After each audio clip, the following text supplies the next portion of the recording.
Alors, une autre actu sur hightech.fr, après la ruée impressionnante, un Megastore japonais adopte des mesures inédites. Donc, concernant la PS5, le 30 janvier, un magasin du quartier d'Akihabara de Tokyo a été pris d'assaut par une horde de joueurs cherchant à acquérir une PS5 au plus vite. Ayant adopté la technique du premier arrivé, premier servi, l'enseigne a rapidement vu une vague de Tokuyoïtes débarquer. Un chaos ambiant suite auquel l'enseigne a souhaité mettre en place des mesures différentes. À cause de ces mesures légères prises initialement, le magasin a été pris d'assaut par des joueurs cherchant à esquiver les revendeurs proposant des consoles au prix enflé.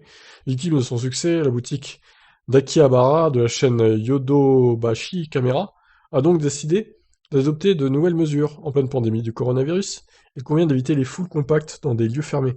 Face à ces priorités, la boutique a donc décidé que les futurs acheteurs devront obligatoirement se doter de la carte Visa Gold Point Card Plus du magasin afin d'acheter la console avec. Ah oui, bah, c'est pas bête. Une mesure déjà utilisée par les autres enseignes de la chaîne. Raison pour laquelle ce magasin en particulier a été pris d'assaut par autant de joueurs impatients. De plus, de nouvelles mesures ont été prises afin de limiter l'écoulement des stocks dispo. Ainsi, la chaîne a dressé une liste de ceux qui ne pourront pas acheter la PS5. Ceux disposant d'une carte Visa Gold Point Card Plus temporaire, ceux qui ont déjà acheté une PS5 chez Yodobashi Camera, ceux qui ont déjà acheté plusieurs Nintendo Switch dans le magasin, ceux ayant déjà gêné les autres clients de l'enseigne. Quoi? Ceux ayant gêné les autres clients d'enseigne. Non mais... what? Ok quoi. Ceux utilisant une carte Visa Gold Point Card Plus qui n'est pas à leur nom. Donc tous ceux-là, ils pourront pas acheter une PS5. Les joueurs ne se retrouvant pas dans les points listés au-dessus pourront ainsi avoir le droit d'acheter une PS5 chez Yodobashi Camera. Qui plus est, l'enseigne se garde le droit de refuser une vente à une personne suspectée d'être un revendeur. La chaîne cherche à s'assurer que ces consoles ne finissent pas dans les petites annonces. Voilà, ça, ils en ont aucune garantie, hein, franchement. De plus, toutes ces mesures servent à limiter drastiquement les types de personnes pouvant prétendre à un achat dans leur boutique, et pour cause des étrangers risquent de passer à la trappe. En effet, il est difficile pour les étrangers d'acquérir une carte Visa Gold Point Card Plus à leur nom. Bien que les Tokoïtes soient privilégiés par ces mesures, ces derniers sont tout de même forcés de faire face à des stocks faibles. La PS5 est en rupture de stock absolument partout sauf sur eBay.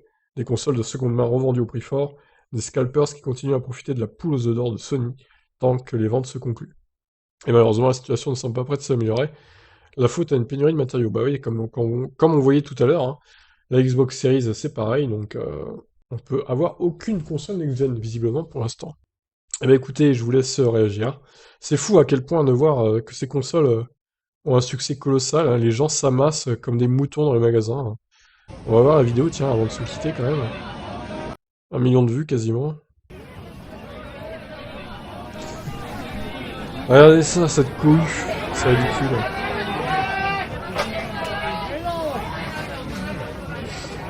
Le petit cluster Covid.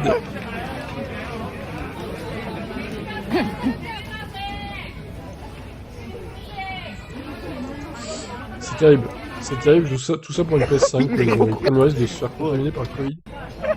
Pour pouvoir jouer comme console ou jouer. Très bien, écoutez, c'est magnifique.